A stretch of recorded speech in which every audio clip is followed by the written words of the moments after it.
상주 여러분, 감사합니다. 이번 주는 성도 광명의 주간이었다고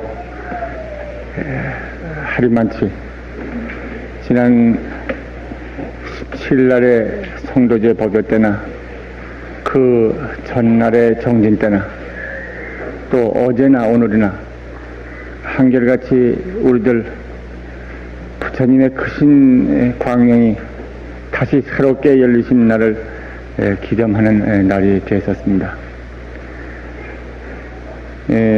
나벌 8일 전야에도 정말 많은 형제들이 모여서 초야 정진을 해서 부처님의 거룩하신 광명과 함께하는 깊은 수행을 닦았습니다. 우리들 한국불교의 관례로서는 대개들 10월 보름에 결제를 하면은 11월 초하루부터는 보통 선방에서 9시에 자고 새벽 3시에 일어나는 것을 12시에 자고 새벽 3시에 일어납니다. 그러다가 나벌 초하루날, 12월 초하루날부터는 잠을 완전 전폐하고 정진을 해서 나벌 8일 새벽으로 정진해양을 하는 것이 일반 관례인데, 우리들은 그 가운데 한 부분 7일은 함께 못했어도 8일 전날 하룻밤을 함께 정진한 셈인데, 이 자리가 겨울이만치 많은 형제들이 함께해서 뜨거운 감사와 감격과 정진의 열을 함께 했다는 것을 기억에 새롭게 지금도 간직하며 감사하게 생각합니다. 성도제일 날도 그랬고 어제도 그랬고 오늘도 그랬습니다. 오늘은 부처님의 성도를 가져오게 된 직접 계기가 됐던 수도라든가 그 측면을 좀 살펴보고, 수도 과정에서 당시의 고행과 선정, 마음의 깊은 안정을 닦아가는 그런 선정 수행과 또 서가모니 부처님 당신이 닦으신 수행과는 어떤 차이가 있었는가를 좀 살펴보는 시간을 갖겠습니다. 그래서 필경 깨달음을 가져오게 됐던 부처님의 수행 내용은 무엇이었던가, 그 부분도 살펴보고, 결국 성도로서 밝혀진 무량광명의 세계가 오늘날 우리에게 어떠한 의미를 지니는 것인가를 조금 살펴보는 데까지 갔으면 좋겠습니다. 짧은 시간이기 때문에 어제 좀 시간을 내보니까 너무 시간이 많이 걸려서 우선 짤막하게 몇 가지씩만 생각을 하면서 진행하고자 합니다. 형제들 기억하시는 바와 같이 부처님은 바로 법성이며 진여이시라고 했습니다. 말하자면 근원적인 존재이며 진리 자체이십니다. 진리 자체라는 말은 완전하다는 뜻이며 남음이 없이 일체를 갈무린다는 전일적이며 전성적이며 절대적인 것을 말합니다. 근데 이 부처님에 있어서 다시 닦고 다시 성불할 것이 있다고 하면은 좀 이상합니다. 그 말은 바로 다시 닦을 부분이 남아있다는 점에 있어서 미완성을 말하는 것이요, 미완성이면 부처님이 아니며 진리가 아닙니다. 만약 성불한 부처님이 그 진리인 것이 틀림없다면은 결국 세간에 나오셔서 수행하시고 성도하셨다는 말은 그건 거짓이다, 이런 말이 되겠죠. 이저번 지난 몇 차례의 성도에 관계되는 말씀을 드리면서 얼마간 우리들이 살펴본 바가 있습니다. 진묵겁전, 머나먼 시간 나기 이전 과거 영원한 생에 이미 완전한 진리를 성취하신 부처님, 진리로서 스스로 존재하시는 부처님, 남이 결정해줘서 있어진 것이 아니고 어떤 권위와 권능을 빌려서 부처님이 아니라 스스로 존재하시는 자존자이신 부처님. 이 부처님은 겁전 시간전에 이미 완성하신 부처님입니다. 위도 중생 현세간 중생 제도하기 위해서, 미혹의 어둠에 감싸인 이 중생을 제도하기 위해서 어두운 세계를 방황하고 고통, 죽음과 삶 사이를 헤매는 그저 중생들을 건지기 위해서 짐짓 당신의 찬란한 광명의 모습을 숨기시고 중생의 어두운 그림자 속에 중생과 함께 그 몸을 놔두시고 세간에 오셔서 고를 겪으시고 고에서 해탈의 뜻을 세우시고 고행을 하시고 도를 이루셔서 마침내 진리를 드러내 보이심으로써 만인의 생명, 당신의 생명의 깊이 갇힌 진리의 태양을 드러내 보여서 만인의 생명 깊이 잠들어 있는 진리의 태양을 드러내 보인 거라. 진묵겁전에 일찍이 성불하셨건만 중생을 제도하기 위해서 세간에 나시다. 이 세간에 나신 이 사태가 바로 지극하신 지혜이고 자비이시다. 이 역사적인 사건들을 우리 부처님은 지금부터 몇천 년 전에 인도 어디에 태어나셔서 어떻게 하셔서 어떻게 설법하시고 열반되셨다 하는 사건으로 우리는 기억을 하고 또 기록들은 남기고 있습니다. 그러한 그 자비의 시연으로서의 세간의 시연이라고 하는 사건들을 부처님의 일대를 팔상성도라고 하는 이름으로 우리들은 분별해서 봅니다. 불자들은 부처님의 생애에 대해서 다들 잘 몇 차례씩고 다들 공부하는 겁니다만은 그 골격을 예부터 팔상성도라고 그래서 8가지 요약하죠. 그 첫째는 도솔산에서 나시다. 도솔천에서 나시다. 둘째는 눈빈이 동산에 태어나시다. 셋째는 사문을 돌아보시다. 사문은 동서남북 사문을 들어서 인생 나고 늙고 병들고 마침내 죽고 마침내 죽음으로 종말이 아니라 또 한 해탈의 길이 있다는 것을 암시를 받는 그런 사건들이죠. 그 다음엔 설산에 성을 넘어서 출가하시다. 그 다음은 설산에서 수도하시다. 그 다음에는 마라라고 그럽니다만 마를 항복받으시고 무상도로 이루시다. 그 다음은 눈빈이 동산에서 법을 굴리시다. 그 다음에는 구시나가라의 설화상수관에서 열반을 보이시다. 이렇게 우리들은 대개 부처님의 일대 사건들을 정리해서 알고 있습니다. 우리 불기가 올해 2530년, 아마 이 겨울 음력으로 따지면은 29년의 성도 제일이 될 겁니다. 이 불기라고 하는 것이 부처님의 탄생부터 시작하는 것이 아니라 부처님의 열반 때부터 기산입니다. 그러니까 부처님의 열반을 기준으로 해서 지금 2529년이니까 부처님의 성도는 언젠가 거슬려 올라가 계산해 보면 부처님께서 45년 설법하셨다고 하니까 45년 설법하시면 그걸 보태보면 계산이 나옵니다. 난 그 대강 2570여 년, 73, 4년쯤 된다. 그렇게 이제 역사의 기록을 더듬을 수 있습니다. 근데 이것은 지금 남전 기원, 남쪽으로 전해지고 있는 불교 기원을 기준으로 한 계산이고, 그 계산에서는 다들 아는 바와 같이 부처님의 탄신을 BC 623년으로 잡습니다. 여러 설이 있습니다만 대강 그 설을 취해서 부처님의 성도를 35, 설법을 45년, 80세 임멸 이렇게 계산해서 그때부터 2529년 이렇게 불기를 개선합니다.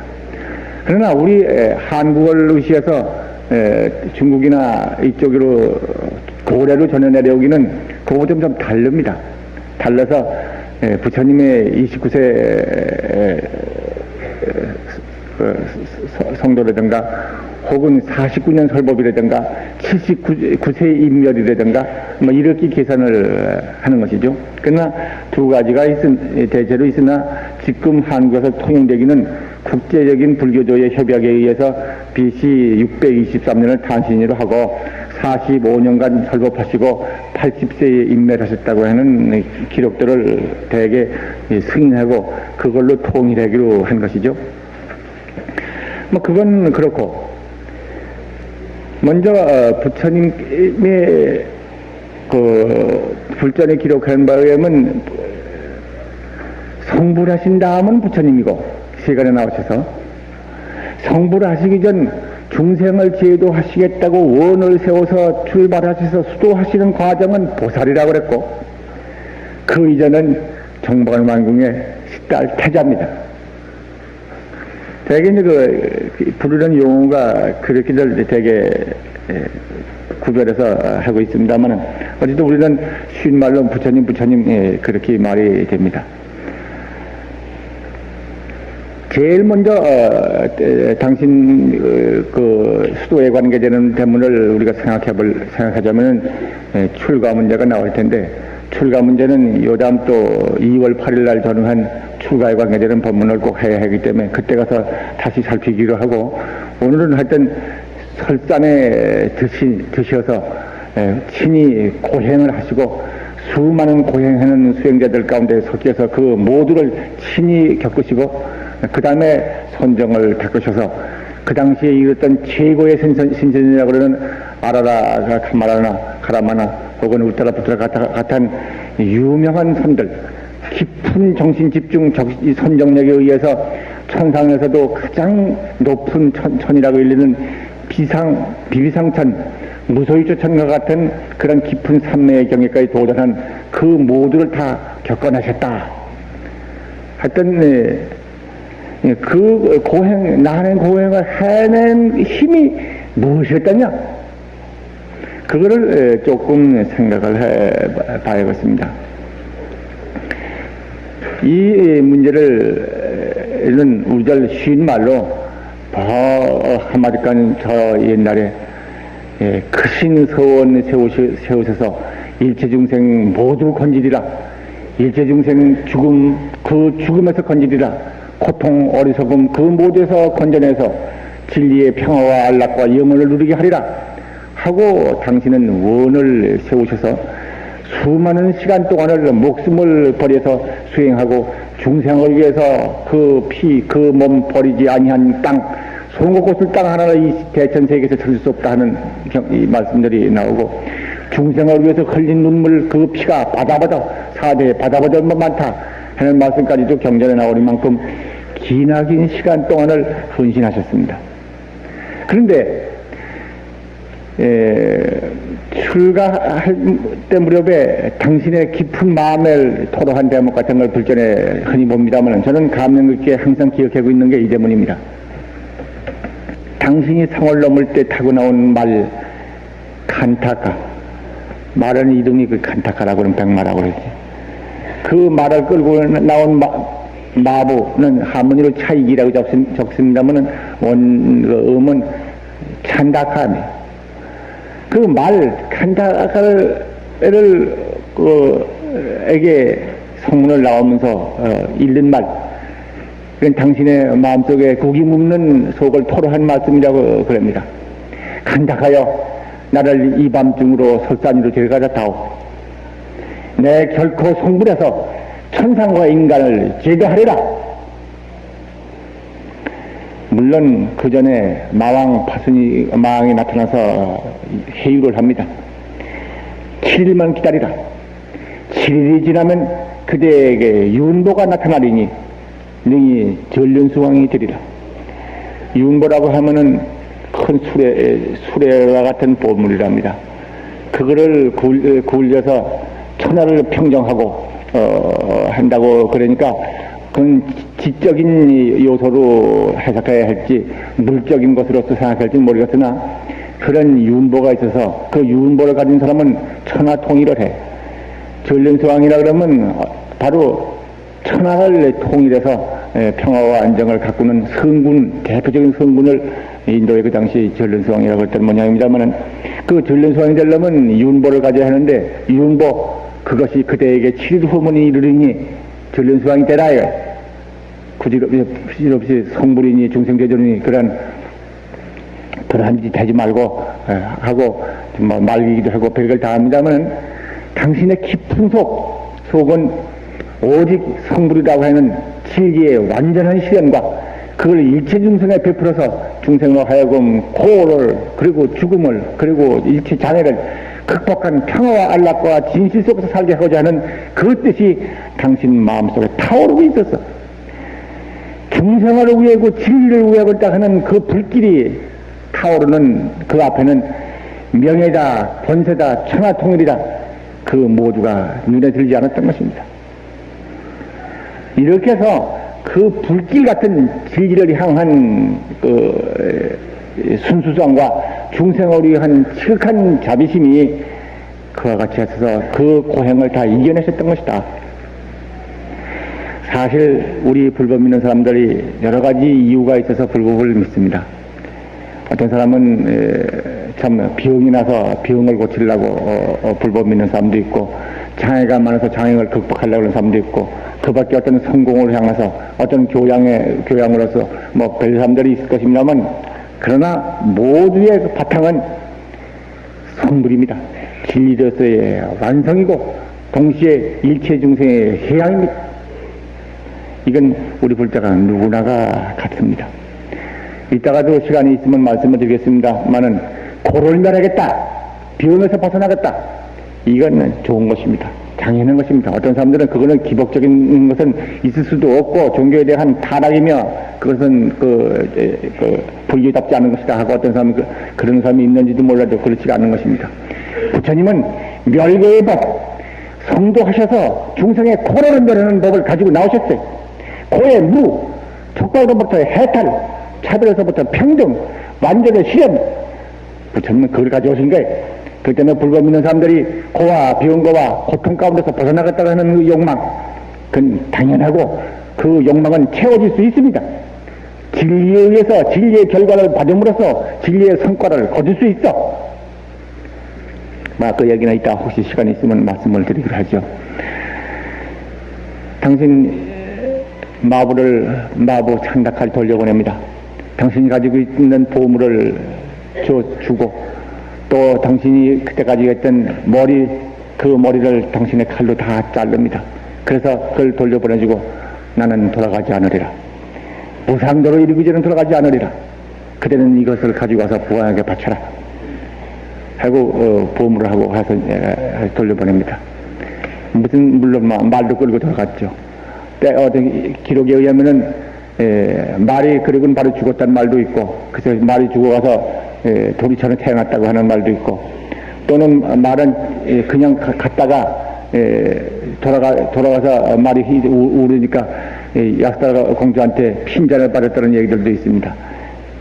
그 태자를 왔다 갔다 버리고 와서 네가 무슨 낯으로 우느냐 그거 비슷한 말로 편전했던 기록도 있습니다. 어쨌든 찬닥하는 말을 끌고 그리고 집 돌아갑니다. 그러고는 이제 숲속에 들어가셔서 선정을 닦으시는 수행을 한 7일간을 하시다가 그 다음부터는 나오셔서 고행하는 그 당시의 수행자들을 찾아갑니다.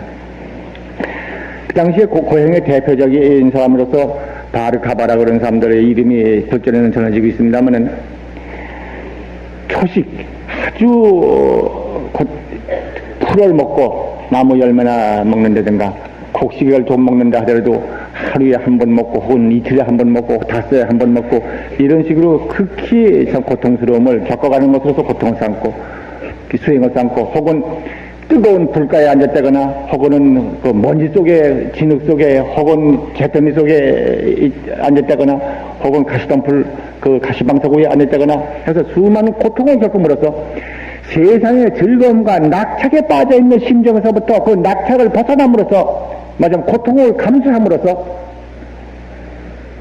그래서 이제 그 내생에 고가 없는 세계, 즐거움의 세계에 나게 한다. 그건 천상에 난다고 하는 게 목적인 거예요. 천국에 나기를 바라는 거, 바라는데 그저 즐겁게 편안히 살다가 천국에 가려고 그러는 것이 아니라 이 사람은 낙착하는 것을 버리고 고통을 스스로 자취하면서 참아가면서 내생에 천상에 나기를, 그래서 그 즐거움을 바라는 그러한 것들이 그 당시 있었던 거예요. 오늘도 뭐 천상 나기를 바라는 사람들이 이 세상에도 없지 않은 모양입니다만은 하여튼 그 방법으로서 어떤지는 몰라도 하여튼 그런 게 있었어요. 영혼의 자유를 속박하는 것은 물질과 애욕생활에 대한 탐착이라, 물질과 애욕생활에 대한 탐착을 버릴 뿐만 아니라 거꾸로 고를 취함으로써 천상에 태어나기를 바란다. 이러한 것이 그 당시에 그 고행하는 의도들의 수행이었는데, 여기에 식달태자, 맞은 태자, 식달타 보살은 거기서 보는 것입니다. 필경 구하는 바가 있으면은 자기에게 낙을 구한다, 천사나기를 바란다, 즐거움을 바란다, 고에서 벗어나기를 바란다 하면 구하는 거 있는 한 그는 구를 통해서 구하는 것을 인해 가지고 그는 새로운 고를 또 부르는 것이다. 그 당시 고행애도들의 모습을 당신은 지켜보시고 거기서 벗어나시면서 그 다음에 수행을 해가신 내가 수정주의자들, 수정이라 그러면 정할 정자하고 닦을 수자, 정을 닦는다 이런 말입니다. 정을 닦는다 그러면 정신을 한 곳으로 집중해서 마음이 흔들리지 않게 해서 흔들림이 없는 집중된 통일된 마음을 상태를 지켜가고 닦는 것. 그리고 이제 거기에는 고행을 겸하고 하는 것들이 많이 있습니다. 근데 그 당시에 그 수행을 하셔서 아주 최고의 경지에 이르렀다고 하는 분이 두 분이 있었는데 그 두 분을 다 찾아갑니다. 다 찾아가서 그분이 한 경계들을 다 친히 체득하십니다. 그리고는 그것은 모두가 필경은 아니다. 욕심을 여의고 번뇌를 끊고 참된 열반에 이르러서 생사가 없는 경지에 이르는 것은 아니다. 못 된다. 근본적인 이 생사 문제들을 해결을 보지 아니하고 천상에 난다 즐거움을 구한다는 것은 그것은 있을 수 없는 일들이다. 부처님은 막바지 궁극적인 생사를 초월한 고의 뿌리를 제거해버리는 그것을 구했던 것입니다. 뜨뜻미지근한 적당한 타협, 일시적인 안락, 그걸 구하지 않았어요. 이렇게 해서 거기서부터 마침내는 벗어납니다마는 당신께서 만나셨던 마지막 우트라라고 하는 사람 같은 경우는 굉장한 비비상천이라고 하는 생각이 참 극히 깊이 통일된 상태의 경계를 도달한 사람이라고 그럽니다. 다들 우리 형제들은 제가 하도 누차 이미 말씀을 드리기 때문에 기억하시리라고 믿습니다만 중생이 사는 세계를 3계라고 합니다. 3계, 욕계와 색계와 무색계와 이 3개가, 이 3개가 중생이 사는 세계입니다. 중생이 사는 세계란 말은 진리의 본성을 등지고 그 진리의 본성을 등진 정도에 따라 가지고 조금 등지면 천상이요, 많이 등지면 지옥이다. 쉽게 말하면 그런 것이죠. 탐욕심, 애갈심, 불길까지 타오르는 욕망, 그것이 쉬지 않아 가지고 그 마음이 흔들리고 거칠게 파도치고 그리고 거칠어진 마음 상태, 그것은 바로 그 세계, 그 마음 상태에 대응하는 세계를 받게 되기 때문에 그것은 욕계다. 욕계 가운데서도 심한 것은 사막도와 같은 지옥과 같은 그런 고통스러운 세계를 겪는 것이고, 그보다는 단박하면 인간을 거듭하는 것이고, 그보다도 보다 단박하고 담담하고 선한 마음이 많으면 선상에 태어난다. 그런데 그 모두는 똑같이 근본적인 탐욕심이라고 하는 것이 뿌리가 되어 있기 때문에 적고 많고 간에 그것은 욕계천이라고 하는 속하는 것이다. 그런데 이 비비상천이라고 하는 건 어딘가 하면은 욕계천도 아니요. 색계천도 아니다. 욕계 6천, 색계 18천, 무색계 4천, 그래서 천상 이 조직을 28천이라고 그래요.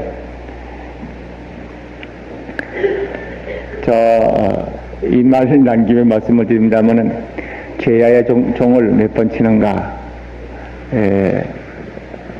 108을 칩니다. 또 어떤 때는 사람들 33을 친다고 그럽니다. 얼마 전에 라디오를 듣다 보니까 누가 해설을 하는데 그렇게 해설하는 걸 들었습니다. 그런데 108 치는 것은 우리 불교의 전통적인 겁니다.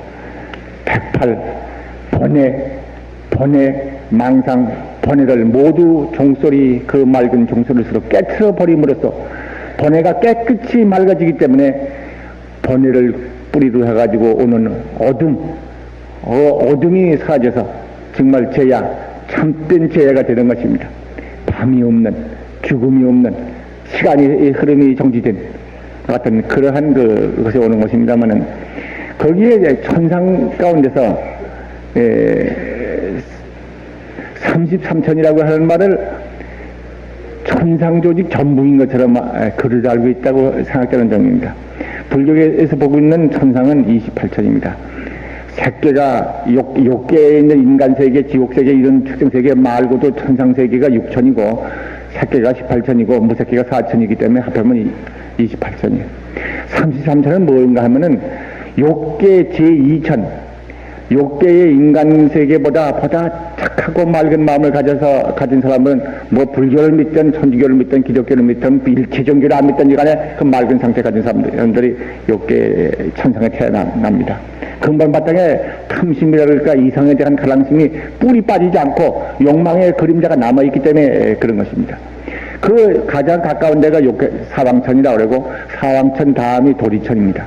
도리천이 바로 제석천이라고 그러는데, 이 도리천이 동서사방 8천이 있다고 그래요. 48, 32, 32천.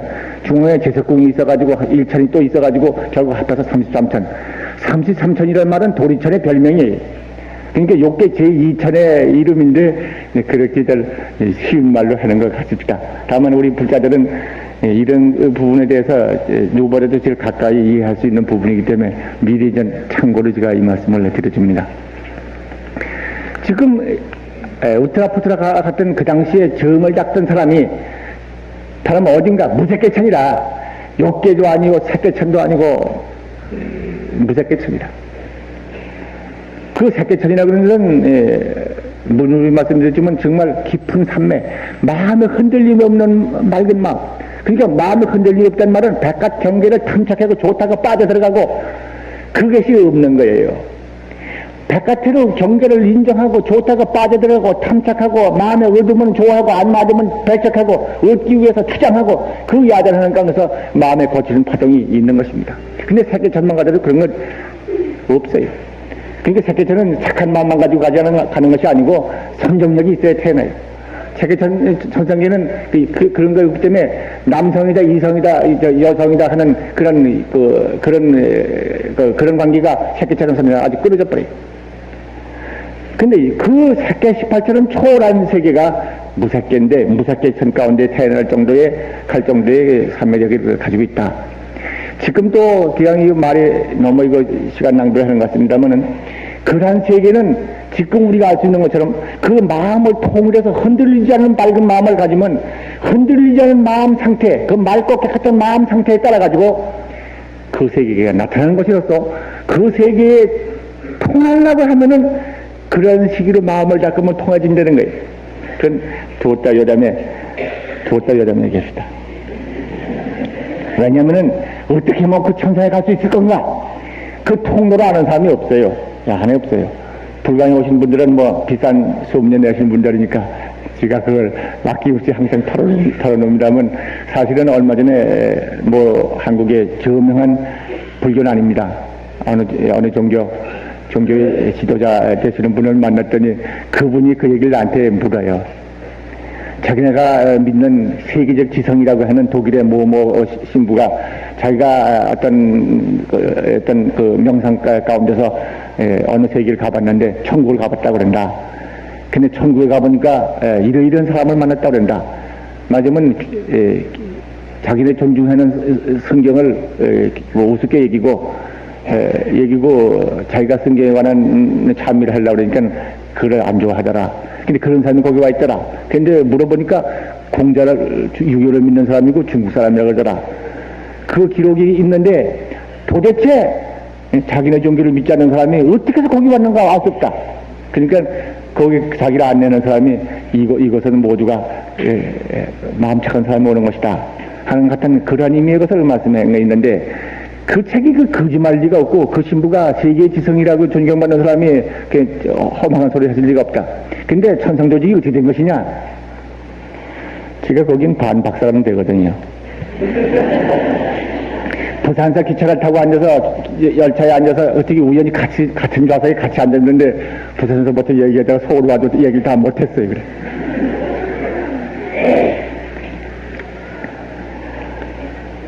부처님은 그 경계에 들어갔는데 그 우트가 그런 사람은 나이가 그 당시 120세였어. 다른 사람은 자기가 도달한 정도, 자기 제자가 700명인데 그 정도를 가지 못했어도 오직 이 늦게 온 10달타 보살은 뭐 금방 그 경계를 체득해버렸단 말이야. 그러니까 하도 기뻐서 내가 이 나이가 해가지고 죽을 날이 얼마 안 남았는데 이런 훌륭한 사람을 만났으니 생각을 해가지고 자기의 계승자로 정하고 당신이 나와갖고 내가 당신과 같다. 나와 같이 이 제자를 거느리고 지도하자 하고 그럽니다마는 거기서 이제 뿌리치고 나옵니다. 이것이 궁극적인 생산 문제 해결 문제가 아니다. 적어도 아무리 천사에 태어났다 하더라도 진리의 완전한 회복이 없는 상태에서는 그건 삼계 가운데 있는 것이고 윤회를 벗어나지 못하는 것이고, 윤회를 벗어나지 못한다는 말은 생사가 반복한다는 뜻이야. 당신은 거기를 벗어버리고 나옵니다. 나와서 이제 당신이 그때 독자적인 수행의 길을 갑니다마는 독자적인 수행의 길을 간다고 하는 것은 그 당시에 인도에서 수행하고 있는 것을 그 모두를 비판하고 반성해 본 것입니다.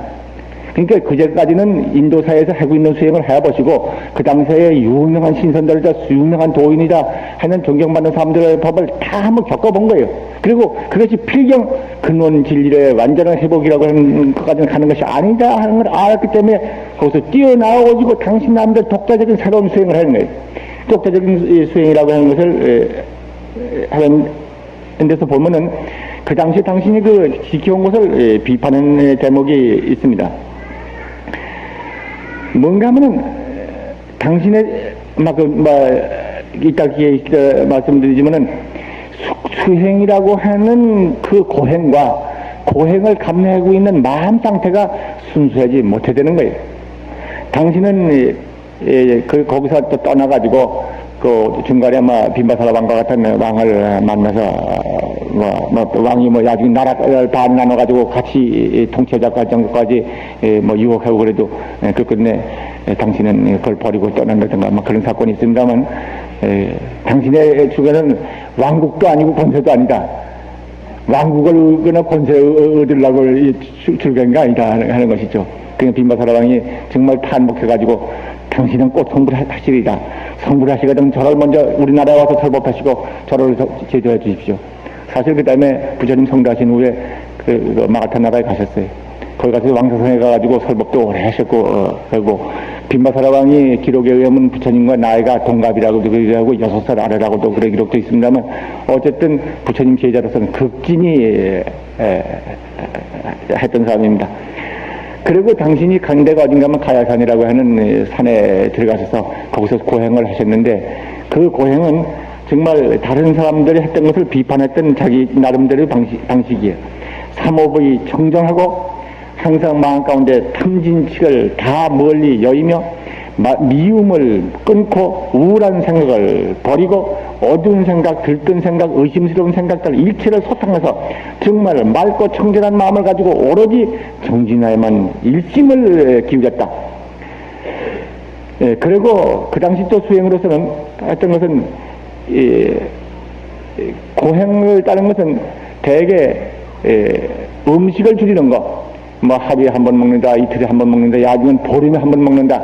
먹는 것도 야중에 삼씨를 몇 개씩 먹는다 할 정도로 극단히 소식을 하고 혹은 호흡을 멈추는 호흡을 끊는 그런 생활도 하고 해서 마침내는 마저 빼짝 마르고 한 것이 마른 나무같이 됐다고 하고 때로는 간간히 졸도하고 그랬던 모양이 쓰러졌던 모양입니다.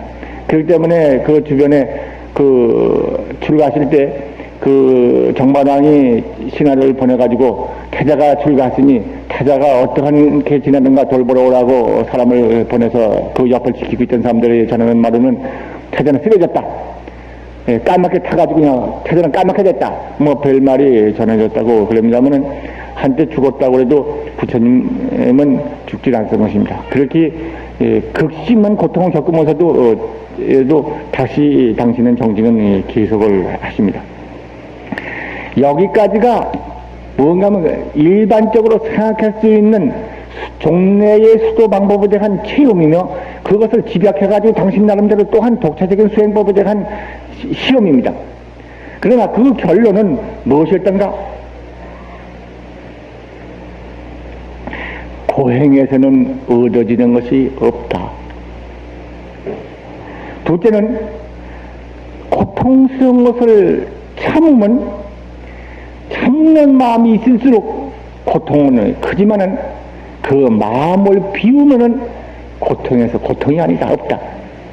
이게 중대한 발견이고 그때부터의 새로운 전환이 열립니다.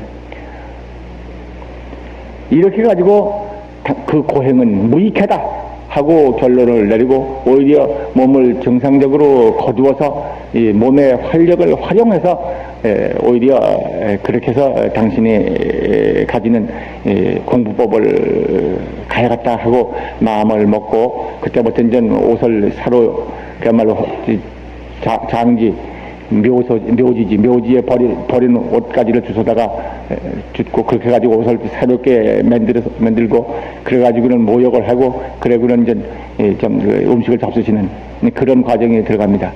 그래서 이제 그 당시 음식을 드시기 시작했던 때 맨 처음에 부처님께 고향을 올렸던 분이 선생이라고 하는 소녀입니다만은 선생녀가 우유죽을 갖다 바쳐서 그걸 잡수시고 다시 30 이상이 완연하게 회복되시고 그렇게 해서 수행을 하시게 됐다. 그때부터 이제 보리수라로 가셔서 7일 동안 수행하셔서 뭐 성도하셨다 그럽니다만은 우리 형제들도 지난번 그 성대 전날 오신 분이 600 몇십 명이라고 그랬습니다.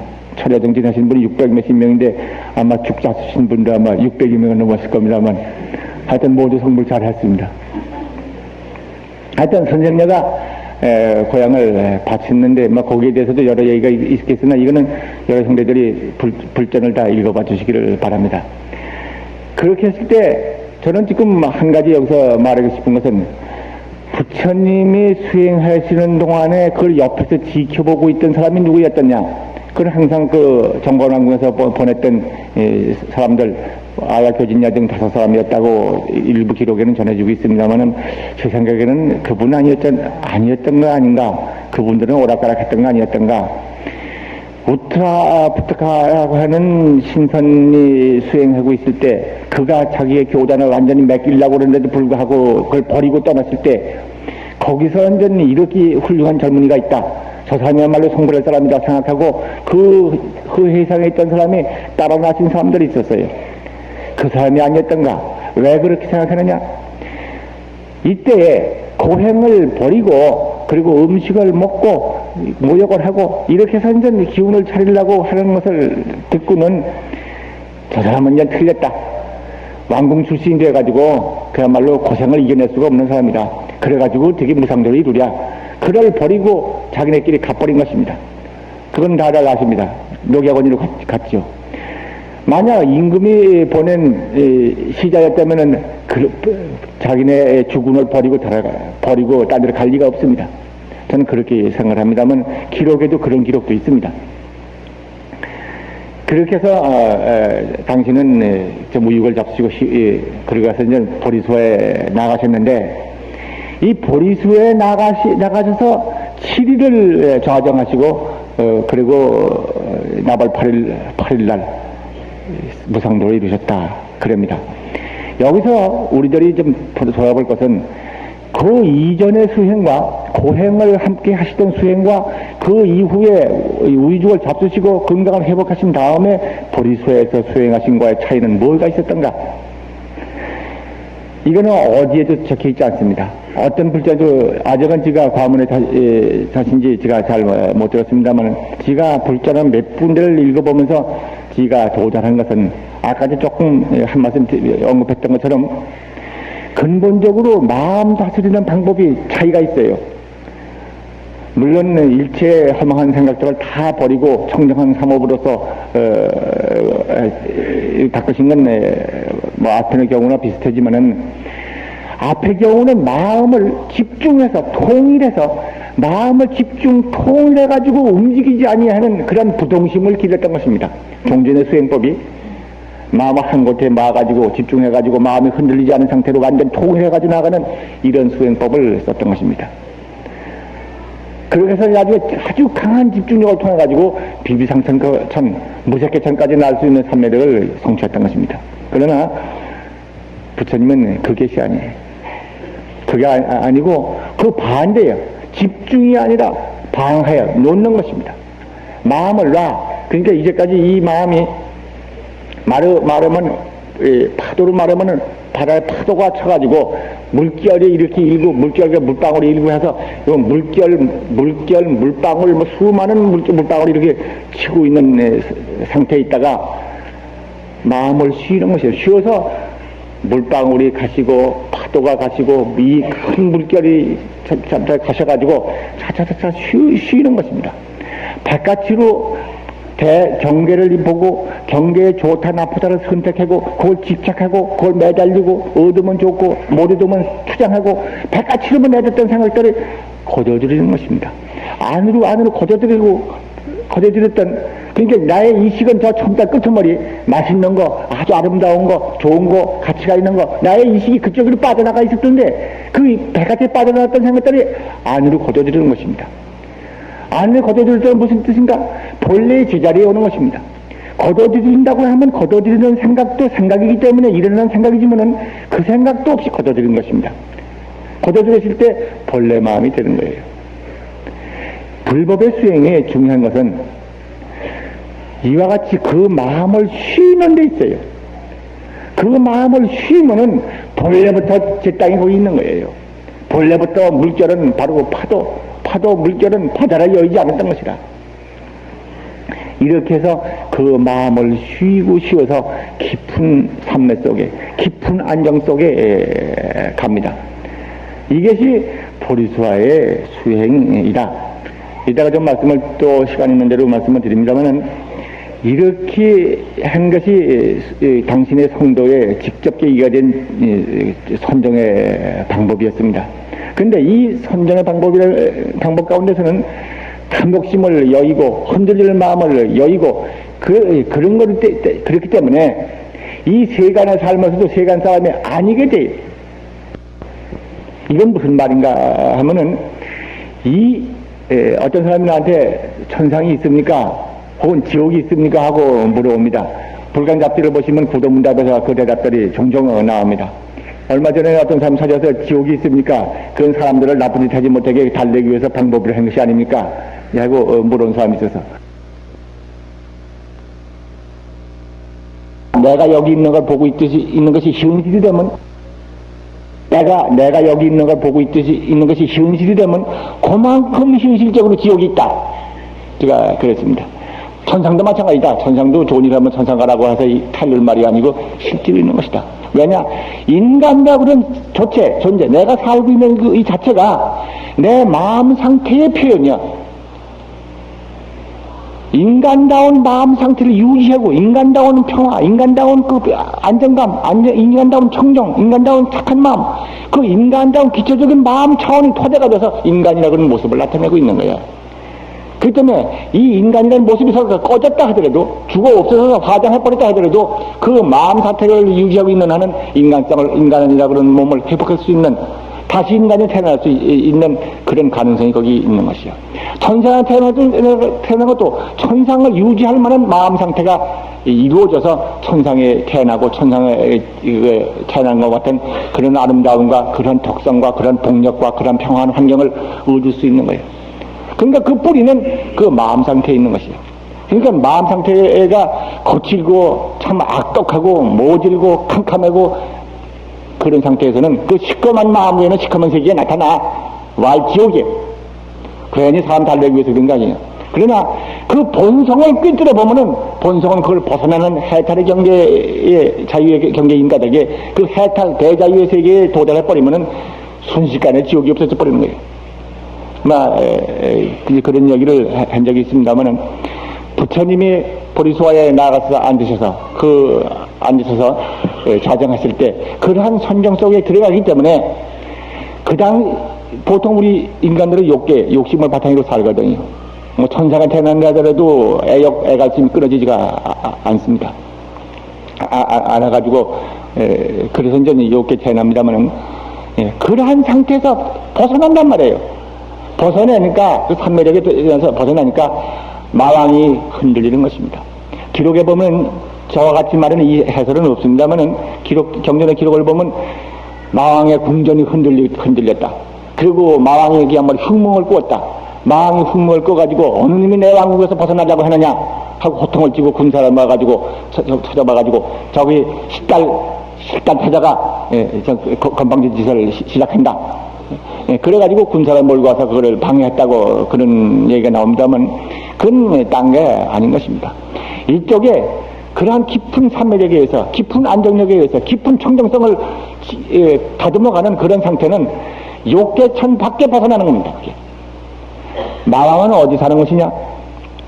욕계천 가운데서 우리 욕심을 바탕으로 하는 세상에서 착한 마음 어지간히 가지고 있는 사람들 인간에 태어나서 그냥 오개만 지키면은 인간을 벗어나지 않는다고 그럽니다. 그러나 오개 10선을 닦아야 천상에 태어난다고 그러는데 10선 태어나는 것 가운데서 그 욕계가 6개 하늘 가운데서 매날의 사왕천, 도리천, 야마천, 도솔천, 화락천, 타화자대천, 제6천이 제6천이 욕계천의 최상이에요. 그러니까 마왕이라고 하는 파순이라고 하는 그분도 대단한 복을 닦고 착한 선행을 닦았어도 그야말로 자기에 대한 권세욕, 탐청욕을 버리지 못한 그런 천상 사람이에요. 그러니까 나도 우리 신장단에 보면 우리 법당에는 신장단을 따라 모셨습니다만은 신장님은 누구시냐? 신장단에 모신 분들이요. 신장님은 거기는 대부분이 천상 사람들입니다. 그러니까 불법을 호지했다고 하는 선심을 바란 천상 사람들이에요. 그리고 천상 사람 외에 다른 신부류들도 그 안에 있습니다. 근데 이제 그 가운데는 발심해가지고 신장이 되어 있는 천상 사람이 있는가 하면 발심 안 해가지고 이 마왕 파순이와 같이 수행하는 사람들을 방해하는 자기 영토 가운데 평화를 누리고 자기 영토 밖의 통솔을 생각해서 거기에서 이제 벗어나고자 하는 성자들의 수행을 몰라보는 그러한 어리석은 마음도 있다. 나도 있다. 천상 사람도 있다. 그렇게 우리는 알 수가 있죠. 그렇게 해서 이제 그렇게 닦으시는 가운데서 마파순들이 와가지고 방해를 하는데 이 방해 요건들을 보면 대개 두세 가지를 볼 수 있어요. 하나는 마의 딸들, 천녀들을 보내서 유혹해가지고 교태를 부리고 온갖 아양을 떨고 온갖 노래를 해서 유혹해가지고 선정 수행을 방해하고자 하는 일. 또 한 가지는 물리적인 힘을 행사했던 거. 말하자면 불덩어리를 던진다, 돌을 던진다, 그냥 자연 현상을 일으켜가지고 비바람이 불게 만든다. 온갖 견디기 어려운 환경 조건을 만들었다. 그리고 세 번째는 나중에는 그냥 직접 담판해가지고 물러서게 하도록 이게 해유책을 썼다. 대개 몇 가지 방법으로서 부처님이 그 보리수화에 앉아서 수행하시는 것을 마왕들은 와서 방해합니다. 그런데 이것을 부처님이 어떻게 대항했던가? 이것들은 단순한 전기의 기록으로서 기억해 둘 것이 아니라 우리 수행하고 깊은 관계가 있습니다. 먼저 천녀들이 와가지고 방해하실 때는 좀 단순한 얘기입니다. 그냥 그 천녀들이 부처님 보고 그냥 감복해버렸어요. 부처님 딸 보살이 너희들이 착한 마음을 그래도 좀 조금만 써가지고 천상에 태어난 몸이 됐는데 네가 이와 같이 성도를 방해해가지고는 네가 좋지 않은 악도에 떨어지는 것이다. 이 한 말에 저희들이 하고 있는 것이 정말 부끄러운 짓이라는 것을 깨닫고 돌았습니다. 제 아버지한테 가서 그는 솟아오르는 태양과 같고 보름날의 달과 같고 혹은 사로 피어오르는 연꽃과 같고 숨성과 같이 부동하고 하면서 찬탄해가면서 아버님 제발 그 사람하고는 적대 하지 마시라고 하가서 이제 호소를 하고 그 마왕의 아들들도 가가지고 그런 호소를 했다고 그런 얘기가 이 행집경에 나옵니다. 그래가지고 이제 그리고 두 번째로 그 물리적인 힘, 온갖 장애를 갖다 놓고 고통을 주고 장애를 주어가지고 하려고 그랬어도 부처님 앞에는 하나도 오지 않았다. 예를 들면 그 큰 비가 쏟아지려 했지만은 부처님 앞에서는 이슬방울 하나도 오지 않았고 또한 그 돌 팔매를 던지고 산을 무너뜨려가지고 던졌지만은 그거는 하나도 부처님 근처에 오지도 않았다. 큰 수레발같이 생긴 칼날을 갖다 던졌어도 하늘 위에 있어가지고 하늘을 덮어주는 덮개 같은 형성으로 나타났다. 화살을 쏴도 그것은 부처님 앞에 이르러서는 연꽃으로 변해버렸다. 그런 얘기들이 나와서 하나도 침범 못했다고 그런 얘기가 나옵니다. 이거 우리 형제들 아마 느끼는 게 있을 것입니다.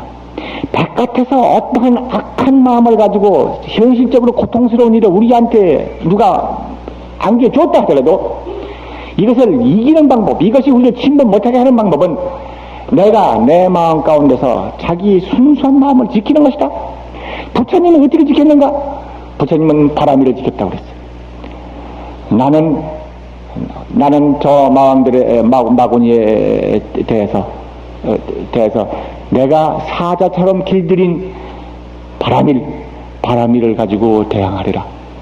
근데 전에는 악독한 마음을 가지고 이쪽을 대응했지만 이쪽은 방야바라밀의 마음을 가지고 대지의 마음 그리고 대접의 마음 그 마음을 가지고 그거를 문개시라는 거예요.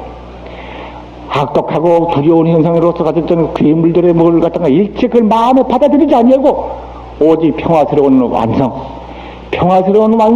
지혜의 완성 그 마음 상태에서 대자비심을 가지고 그걸 흔들리지 않은 상태에 들었어. 자비삼매지. 이 흔들림이 오면 자비삼매 바라밀로서 방패를 삼았다고 그 기록이 있습니다만 정말 바라밀로 방패를 삼은 거예요. 그렇게 함으로써 그러한 외적인 공격이 그 앞에 조금 더 침범하지 못하게 만들었다. 우리들 기도하죠.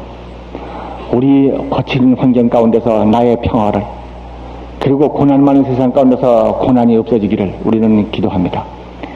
기도하는데 기본 조건이 무엇입니까? 우리는 부처님을 생각하죠. 부처님의 진리가 찬란한 은혜가 내 생명에 넘쳐나고 있는 것을 생각하고 끊임없이 나의 환경을 그 진리로서 감싸주신 걸 우리는 생각합니다.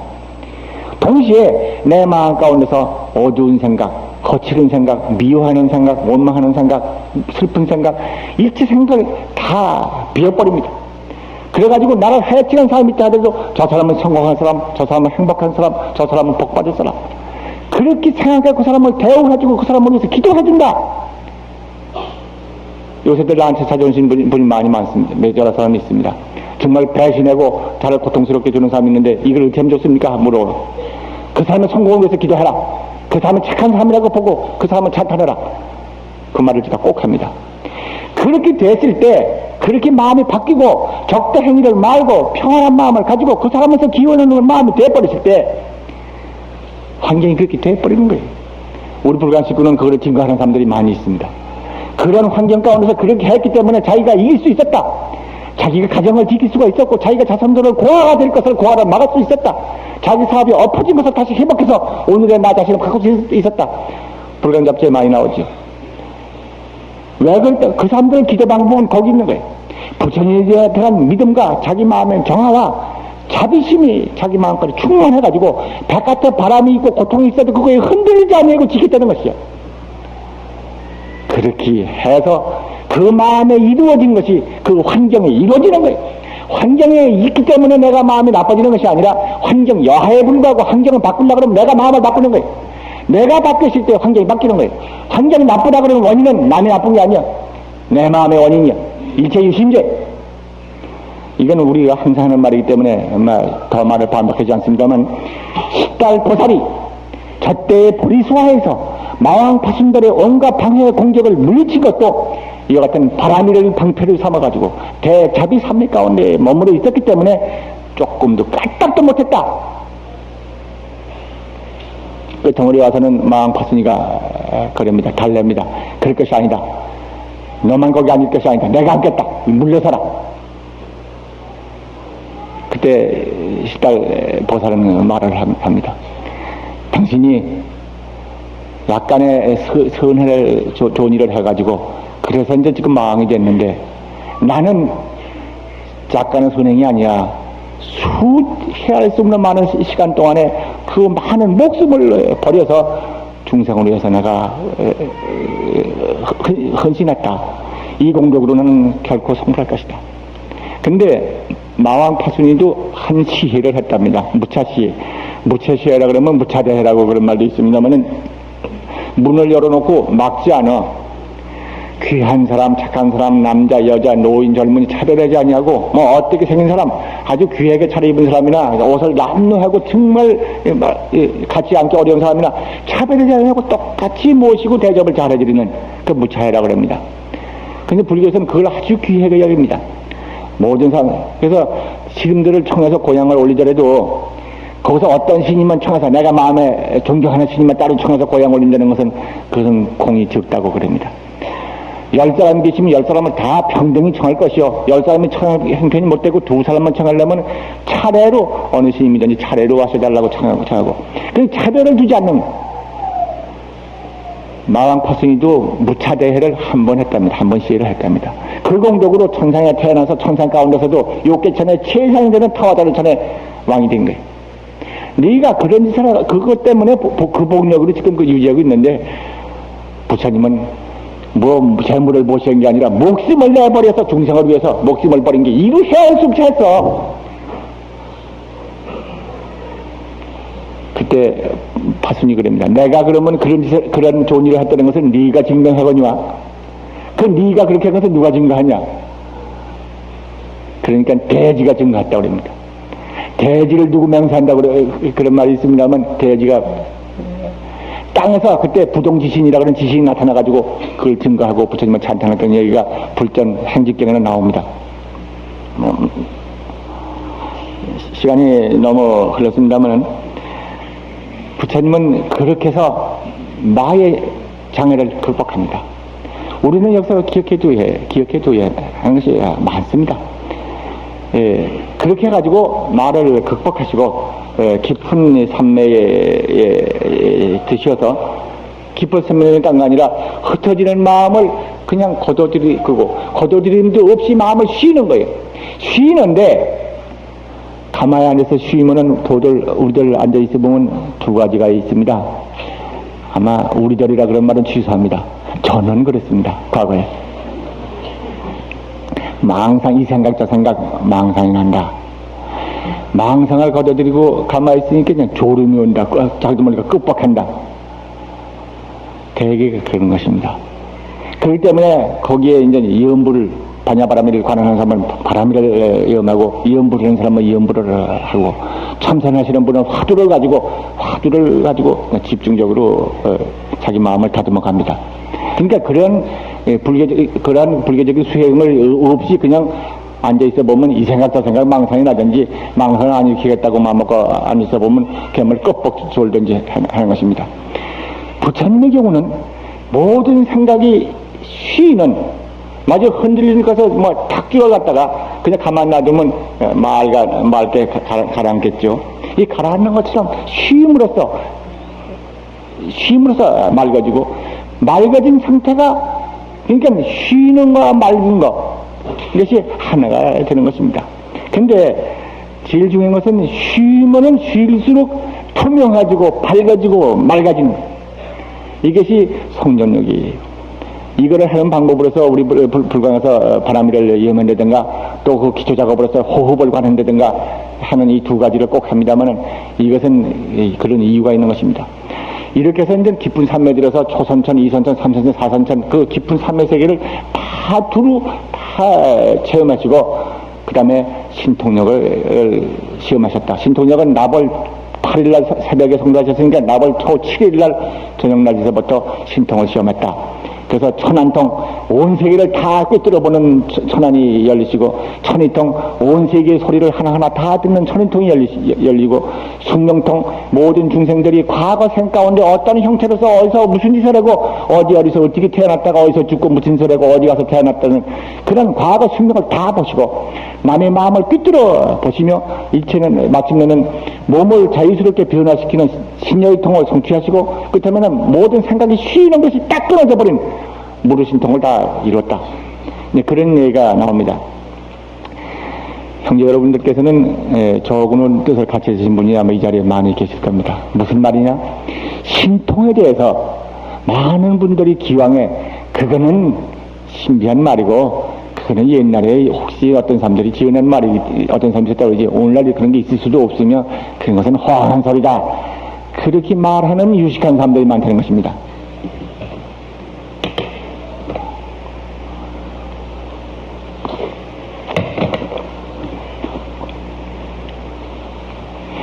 근데 신통이 절대 허망한 망설이 아니라는 것입니다. 이따가 깨달음이 무엇이냐는 얘기를 시간이 하면 타임 아웃이 선정되고 있습니다.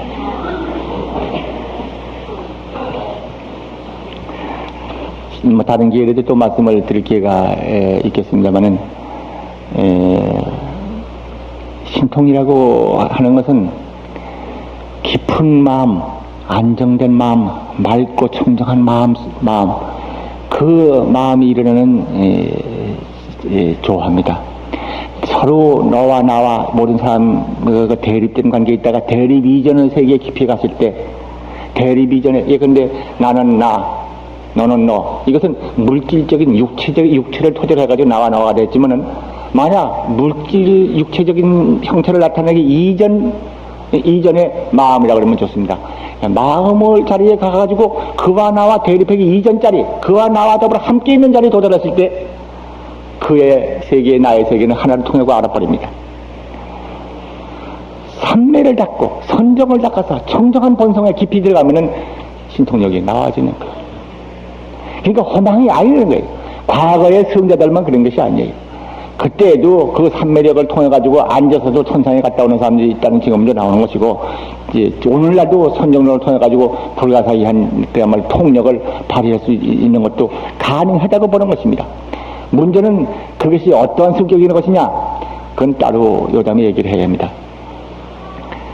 이렇게 해가지고 신통을 다 거두신 다음에 나벌 8일 새벽 동력해 새별이 불쑥 솟아오르는 찰나, 부처님은 무상정각을 이루어 깨달음의 광명을 온 천지에 가득 채우셨다. 하늘에는 꽃비가 분분히 나리고 대지는 6가지로 흔들고 동요를 일으키고 지옥세계 이르까지 광명이 비춰져서 어둠 속에 살던 중생이 이 밝음이 무엇이냐 하고 소리치고 환희했다. 이게 비슷한 말들의 경전의 기록이 나옵니다. 그런데 이 성도라고 하는 거, 그 광명이 샛별이 솟아올랐다 그러는 순간 그것을 조금 생각해 볼 필요가 있어요. 그건 무엇이냐? 샛별은 오늘도 솟아오르고 있습니다. 말하면 저때부터 샛별은 아마 한없이 솟아올랐을 것입니다. 샛별은 어쩌면 그 자리에 금성 그 자리에 있었을 것입니다. 해전에는 지구하고 위에 서로의 각도에 따라 가지고 나타났다 그러고 올라갔다 그러고 그랬을 것입니다. 그러나 깨달음이라 그러면 깊은 마음, 밝은 마음, 그 맑은 마음을 깊이 들어가서 마치면 개아의 마음이 아니라 일체 중생과 함께하는 마음, 근원적인 진리가 하나로 된 마음자리 갔을 때, 그때는 그 마음 떠나서 없습니다. 그 마음이 진리고, 그 마음이 중생이고, 그 마음이 하늘이고, 그 마음이 땅이고, 그 마음이 별이야. 사실은 어느 때이고 새별이 빛나지 않을 때가 없습니다. 마음을 그렇게 맑고 고요하게 깊은 본래 자리에 회복해서 이 육체를 중심한 나의식이 완전히 소물어지고 참된 진리로서의 자기가 하나가 됐을 때, 완전한 진리로서의 자기에 복귀했을 때 그 순간 새별을 봤던 거예요. 이렇게 해서 진리자 나자 진리 이것을 아주 하나로 실현해 버린 거예요.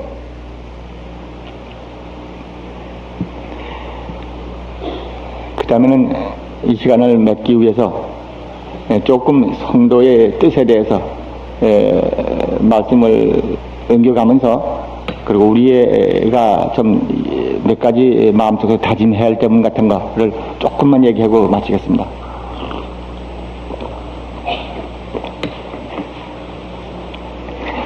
그리고 참 한 가지 말씀드릴 것은, 부처님의 이 성도는 아까 말씀드렸던 큰 원을 세워서 진리 앞에 순수하고 일체 중생을 진리로서 하나로 만들어서 평화와 안녕과 영원을 누리게 하고 하는 큰 원이 바탕이 되고, 그러기 위해서 목숨을 버리고 수많은 시간 동안을 정말 몸바쳐서 수행하시고, 그리고 금생에 우리에게 오셔서 이와 같은 삼배 선정을 닦는 방법, 수행의 방법을 보이셔서 성도를 보셨습니다.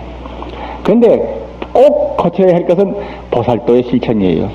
보살도의 실천. 보살도라고 하는 나와 나와 함께 보는, 동일로 보는 그러한 표현행위. 그러니까 남을 동정한다고 하는 것은 무슨 그 사람한테 인정을 받으려거나 남한테 칭찬받으려거나 아니면 새마을 훈장이라도 타려고 차관이 하는 거 아니다. 내가 저와 더불어 하나의 마음자리가 있어. 그 자비라고 그러죠. 모두와 함께 한 큰 생명의 체온이 있어. 얼마 전에 그런 표현했더니 누가 새롭다고 그러더구만.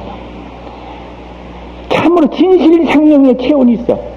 그 진실 생명은 나만 가지고 있는 게 아니라 아무리 악독한 사람도 다 가지고 있어. 만인의 생명의 깊이 속에 진실 생명은 놓치고 있고, 뜨거운 자비심은 누구나 가지고 있어. 다만 잘하지 않거나 활용하지 않거나 인정 못 받아서 그냥 잠재고 있는지 몰라도 그런 거예요. 그래서 그 자비행을 행하는 그 실천이 성불의 중요한 자원이다. 선정만을 닦아가지고는 성불 못하는 것입니다. 이런 경우에 나옵니다만, 부처님의 성도는 어느 선정에서 했던가? 제4선정에서 했다. 그럼 제4선정에 삼매도자는 사람은 다 성불하느냐? 그렇지 못하다. 부처님은 과거에 한량없는 중생을 목숨을 정해서 제도한 보살도의 실천이 과거에 깔려 있었다. 그래서 그는 거기서 성불하셨다. 그러나 다른 사람들은 그것이 없어. 나 혼자 조용히 삼매를 닦고 허여한 마음 가운데 정신 통일해가지고 평화한 세계 가운데서 이러고서 있겠다. 이런 상태만 가지고는 성불을 못하는 거예요. 그걸 뭐라고 그러는가? 경에는 불해 두나라하니다. 돌지 못한 둔한 나한이다. 나한이라 그러면 아시죠? 나한님. 돌지 못해. 뭘 돌지 못해? 보살도로 돌아나가지 못했다 이게. 중생을 위해서, 이웃을 위해서, 국가를 위해서, 이 국토를 위해서 자기를 버리는 헌신적인 행동, 이것이 없어가지고는 성불을 못했다는 거예요. 부처님은 이미 해라 했어. 그것을 우리는 기억에 두어야겠습니다. 그렇게 해서 수많은 생활 동안 목숨을 버리고 난행공행을 능히 하시면서, 우리가 아다시피 자기 나라를 버리고 자기 집안을 버리고 자기 집안의 문을 닫고 중생을 위해서 출가해서 수도해 보이셔서 우리에게 무한의 보배를 안겨주셨어요.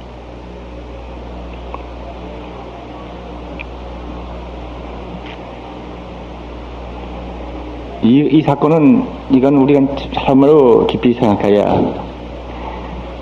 부처님이 그와 같이 해서 성도를 보임으로써 한량없는 은혜를 우리에게 선물로 주셨다.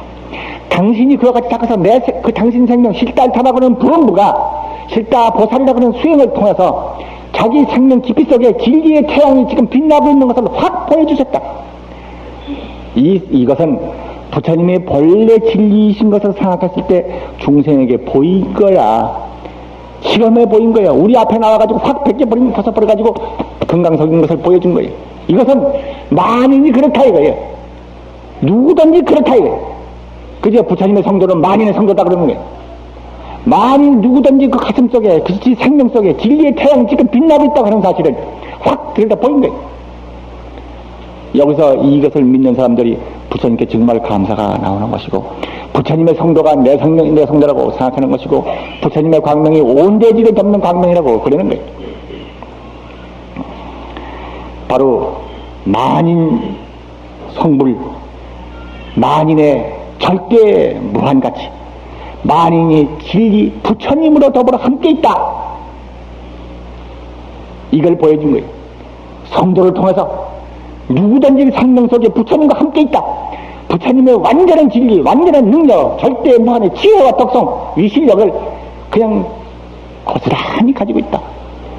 끝없는 바다처럼 한없는 출로 힘을 통해서 자세한 실력을 발휘하는 그 힘을 많이 가지고 있다 하는 것을 부처님 확 성경을 통해서 보여준 거예요.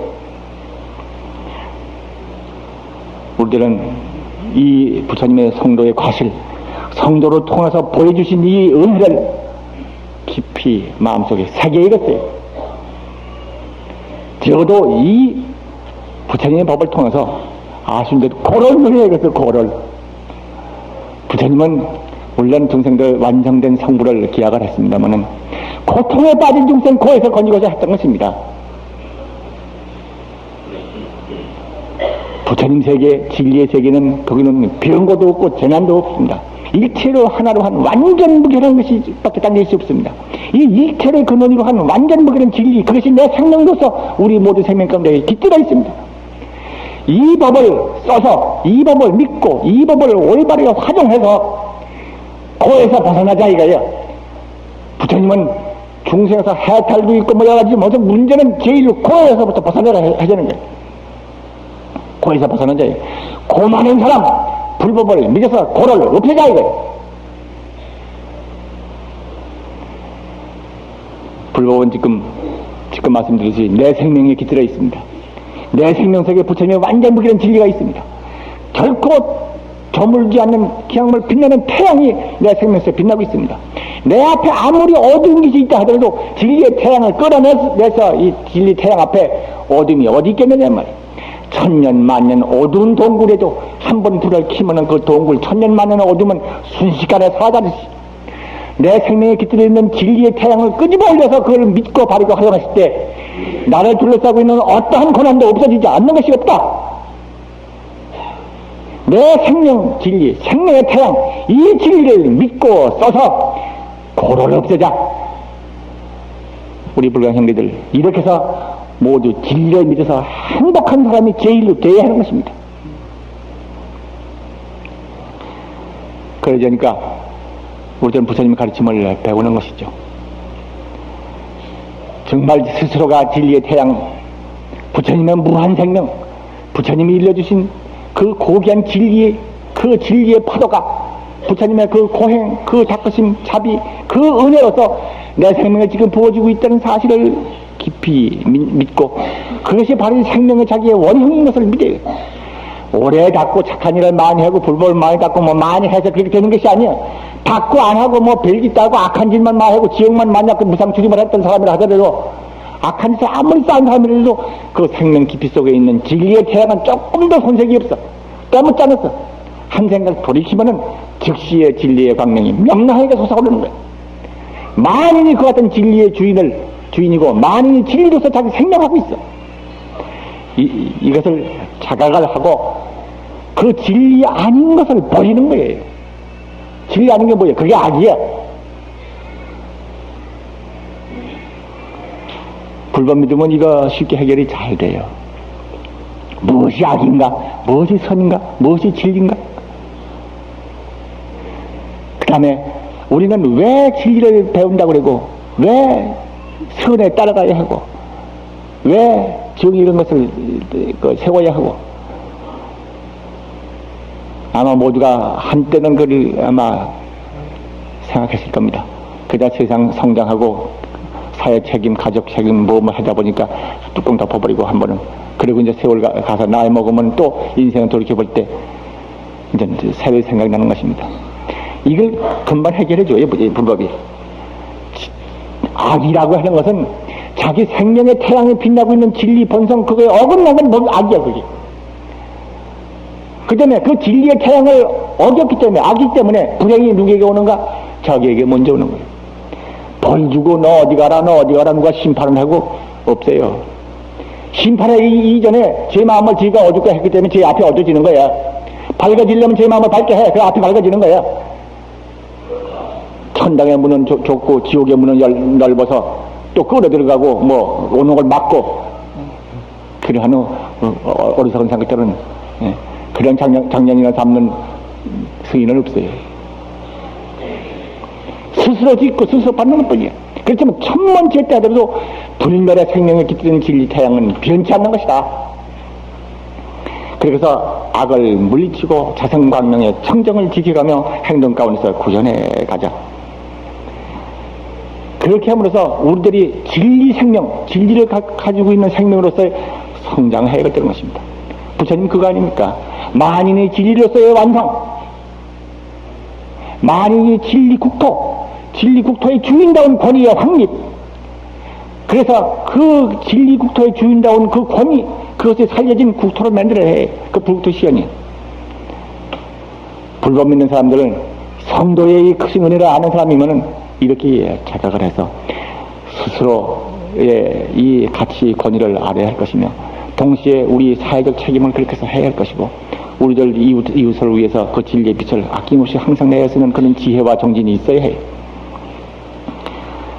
우리들이 성도를 통해서 다짐할 것은 멸고 고통을 없앤다고 하는 것은 믿음과 함께 동시에 있는 것이다 하는 것을 생각해야 할 것이고, 내가 아무리 지금 어려운 환경에 있고 배운 것이 없고 고난이 많고 남한테 인정을 못 받는 상태에 있다 하더라도 나는 부처님과 똑같은 절대 권위를 가지고 있는 진리의 주체자다.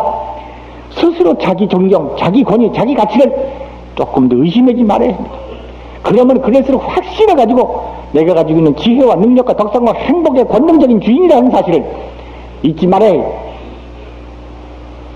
이거 잊어버렸을 때 못 쓰러집니다. 역사는 어두워집니다. 잊어버려버리고 나는 수임은 최고야. 권세면 최고야. 그걸 위해서는 이생 바치리다. 자기만 바치는 거 가족까지 끌고 들어가서 함께 망하. 이거 왜 그러는가? 자기가 가지고 있는 지금 그 귀한 모두를 키워놓은 절대적인 권위인 자기에 대해서 의심이 있거나 몰라서 그런 거예요. 먼저 일어서고자 하는 사람은, 먼저 참으로 자기 빛을 내고자 하는 사람은 일어서야 자경, 스스로 정정. 이 점은 다른 사람도 마찬가지예요. 다른 사람에도 그렇게 존경해주고 그렇게 존중해줘야 한다. 이것은 이 성도의 법문에서 당연히 우리가 그걸 배웁니다. 이것은 언젠가도 말씀하셨다시피 부처님이 가르치기 때문에 그렇게 하는 것도 아니고 사실이죠. 가르치기 때문은 아니고, 그렇게 하면 남한테 칭찬을 받고 세상이 서로 좋으니까 좋게 하는 게 안 좋나 하고 그렇게 위해서 하는 것이 아니에요. 그런 타산적인 공적인 것이 그런 거 아니에요. 타산이 맞든 공리적인 손해가 나든지 그런 거 상관없어요. 태양은 태양이기 때문에 빛나는 것이고, 꽃은 꽃이기 때문에 아름답게 향기로운 거야. 인정을 받았기 때문에 태양이 하고 칭찬을 받아서 태양이 빛나는 것이 아니야.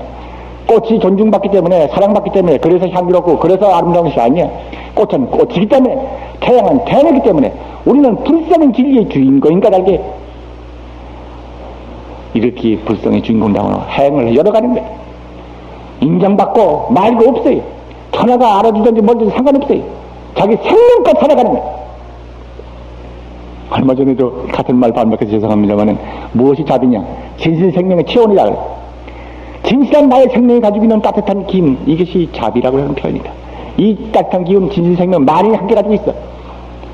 나이 인정받거나 천사가 태어나려고 어디 극락갈 패스 못했달라고 하는 거 아니야? 제 생명의 본래 체온. 또 한 가지 생각되는 것은 우리 환경 세계입니다. 국가와 환경, 사회 제도, 체제 이쪽 문제입니다. 인간이 먼저냐, 국가가 먼저냐? 인간이 먼저냐, 체제가 먼저냐? 인간이 먼저냐, 제도가 먼저냐? 인간을 위해서, 인간을 위한 보살을 위한 거예요. 인간을 위해서 인간이 만드는 거예요. 인간이 가지는 이 높은 가치, 높은 덕성, 위대한 권능적인 존재성을 먼저 알아가지고 그 인간이 사는 사회를 키워야 하는 것입니다. 그러기 위해서 온갖 제도도 있고 온갖 체계도 있는 것이고 관습인 것도 나오는 것입니다. 만약 이러한 인간이 가지는 참 가치를 뭘로 보고 잘못 보고 해가지고 어떤 인간 밖에 따로 제도가 있고 권능이 있어가지고 그 가치와 그 신성을 위해서 나는 그러기 위해서 바치리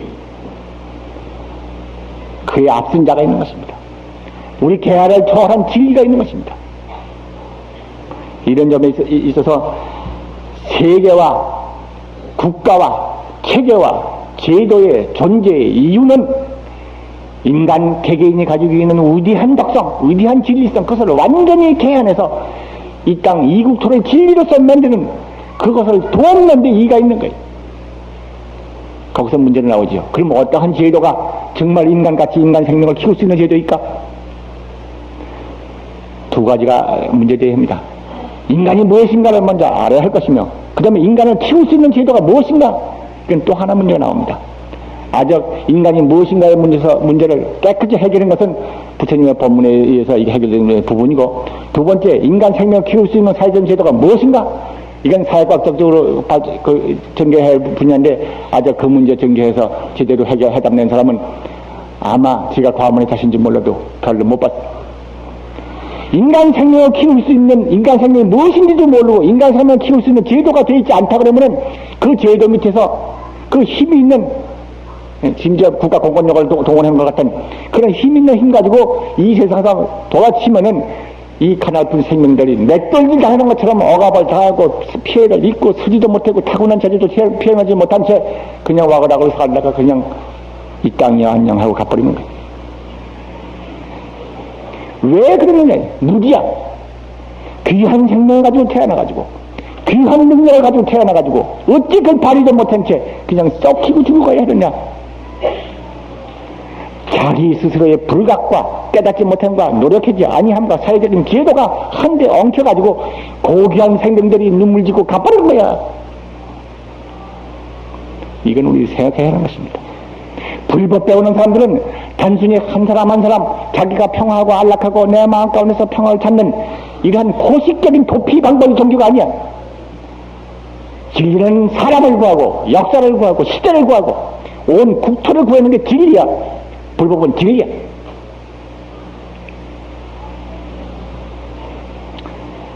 너무 시간 많이 갔기 때문에 그만 고조해야겠습니다. 여기서 우리들은 불법을 알게 될 때 이 생명을 키우는 평화 조건 같은 걸 생각하게 합니다. 평화에 기여하지 못하면은 진리라고 그럴 수가 없습니다. 한 마음의 평화, 한 가정의 평화, 한 국토의 평화. 우리들은 이것을 생각해야겠습니다. 우리 남북의 경우에도 어떠한 정의도 평화에 앞선 정의가 없습니다. 전쟁을 막지 억제하지 못하고 전쟁이라고 하는 그러한 대량 파괴, 대량 설생, 대량 불행의 생산 양산을 그것을 막지 못하고 그 밖에 사회정의다 뭐다 떠들어보면 다 그것이 부처님도 그에 대한 말씀이 경에 나옵니다. 전쟁은 억제하는 거예요. 전쟁 억제기 무엇인가? 그것은 막연히 구호만 외쳐서 애국을 외쳐서 되는 것이 아닙니다. 현실적으로는 국력의 축적이라고 하는 감히 다른 나라가 도발할 수 없을 정도의 국력에 충실을 기했다고 하는 점이 있습니다. 동시에 국력의 충실은 어디서 오는 것인가? 아무도 그 국가를 형성하고 있는 모든 개인이 가지고 있는 능력을 총 발휘할 수 있도록 되어야 하는 거예요. 국력은 그 국민들이 가지고 있는 모든 능력의 총화가 국력이야. 발휘해서 만들어진다. 교육과 사회적인 시설과 모든 요건들이 여러 가지 있죠. 그것을 행하지 않고 그 능력을 가지고 있는 국민의 그 경력과 그 생산력과 지혜력과 그 능력을 그걸 충분히 개발하지 못하는 상태에서 국력의 성장이 있을 수 없는 당연하죠. 두 번째는 국가 내에서의 모든 체제, 모든 사회, 모든 계층 가운데 있어서의 대리 마찰이 없어져야 해요. 아무리 능력이 뛰어났다 하더라도 아무리 서로 대립하고 다투고 마찰이 있고 그래가지고는 그러한 극성 부려가지고는 그 나라 힘이 될 수가 없어요. 부처님 법은 그걸 가르치죠. 반야가 두 가지를 가르친다고 그랬습니다. 반야의 법문이 어떻게 해서 국가를 지키고 국가를 번영하게 만드느냐? 이 얘기는 지난번에 제가 했습니다. 그것은 근본적으로 국민 한 사람 한 사람이 가지고 있는 위대한 독성 능력을 갖다가 극진히 존중하고 그걸 기회받으려고 노력하는 거와, 또 하나는 사회 계층 가운데 온갖 대립 갈등을 제거해버려가지고 참으로 존중과 협동, 동일법성의 진리를 실현해가는, 거기서 이루어지는 것을 말을 했습니다. 형제 여러분, 부처님 성도를 통해서 우리에게 가르친 가르침은 참으로 말할 수 없이 참 위대합니다. 이 가르침을 우리 가슴 속에서 우리가 지금 이해받은 사람들이었습니다. 이 가르침 받아서 우리 모두 고통에서 벗어나서 행복해지고, 이 나라 정말 훌륭한 나라, 세계 평화를 바꾸는 위대한 나라로 만들자고. 감사합니다.